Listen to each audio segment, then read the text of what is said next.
तो जी हाँ, नमस्कार दोस्तों, मैं हूँ अजीत यादव और आप लोग देख रहे हैं भोजपुरी पेज यूट्यूब चैनल। दोस्तों, Bhojpuri superstar global star Khesari Lal Yadav ji का आप लोग इस समय एक से बढ़कर एक भोलो गाना तो सुन ही रहे हैं। और इसी बीच खेसारी लाल यादव का एक ऐसा भोलो गाने का ऑफिशियल पोस्टर को रिलीज किया गया है, जो कि इस गाने को जब भी रिलीज किया जाएगा तो ये गाना काफ़ी ज़्यादा आप सभी को ये गाना पसंद आने वाला है।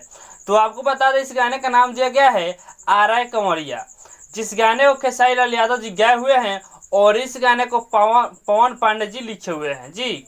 और आपको बता दें, इस गाने का म्यूजिक बना है एस के सिंह।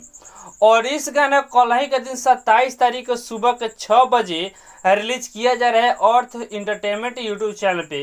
ये चैनल नया है, इस चैनल को आप लोग जाकर सब्सक्राइब कर लीजिए, ताकि गाना जब भी रिलीज हो तो सबसे पहले आपके पास ये गाना पहुंचे। और आपको बता दें, इस गाने को डायरेक्ट वीडियो सॉन्ग के साथ में रिलीज किया जाएगा। तो आप लोग तैयार रहेगा इस गाने को सुनने के लिए। तो आप लोग कितने एक्साइटेड है इस गाने को सुनने के लिए, हमारे कमेंट बॉक्स में कमेंट करके जरूर बताइएगा। बाकी वीडियो पसंद आए तो इस वीडियो को लाइक से जरूर कीजिएगा। और हमारे इस चैनल पर पहली बार आए हैं तो चैनल को सब्सक्राइब जरूर कर लीजिएगा, क्योंकि इस चैनल पर खेसारी लाल यादव का हर अपडेट सबसे पहले आपको मिलेगा। धन्यवाद, लव यू।